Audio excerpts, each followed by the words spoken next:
Қазақ тілі пәні 73-ші сабақ. 28-ші тоқырымыз суреттер бойынша мәтін мазмұнын болжа. Мәтінді оқы. Мүсін бейнелеу өнерінің ерекше түрі. Мүсіншілер шығармасын әртүрлі материалдардан жасайды. Мүсіндер ірі және шағын болып келеді. Ірі мүсіндерді қала көшелерінен, мұражайлардан көруге болады. Алматыда Абайға, Абылайханға, Әлия Молдағұловаға, Мәншүк Мәметоваға арналған ескерткіштер бар. Бейнелеу өнері кітабынан. Өзің тұратын жерде қандай мүсіндер бар? Зерттеу жүргіз. Ол мүсіндер туралы деректер жина. Мәтіннен негізгі және туынды зат есімдерді теріп жаз дейді.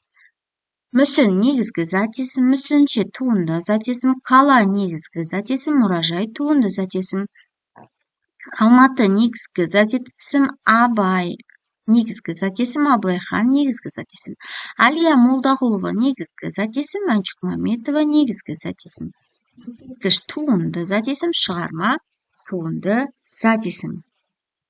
29-шы жаттығу Мерейдің ағасы Жандосқа жазған хатын оқы.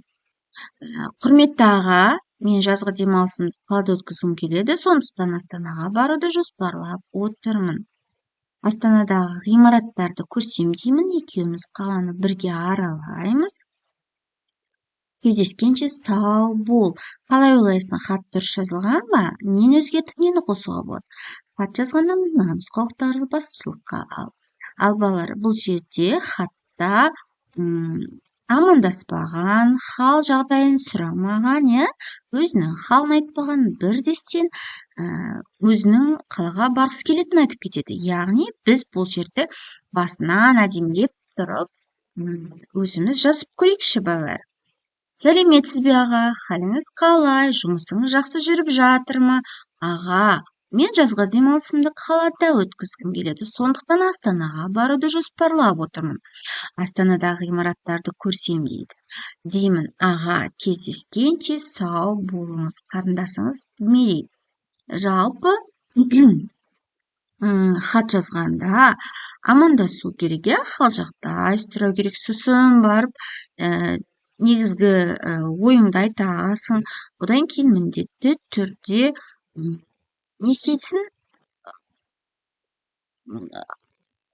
Қоштасасың, және хат кімнен екенін жазасың. Сәлемдесу сөзінің біреуге қаратылып айтылуы, өзің хат жазып отырған адамның хал жағдайын білу мақсатында сұрақтар қою, өзің туралы әңгімелеу, қоштасу сөздері, яғни хат жазып отырған адамның аты жөні. Бұл хат жазған кезде ұстанатын негізгі жағдаяттар, Енді 30-шы жаттығуға қарайықшы. Қайрат пен Гүлжан пілдің суретін салды. Суреттері әдемі, бірақ олардың салған түрліше болып шықты.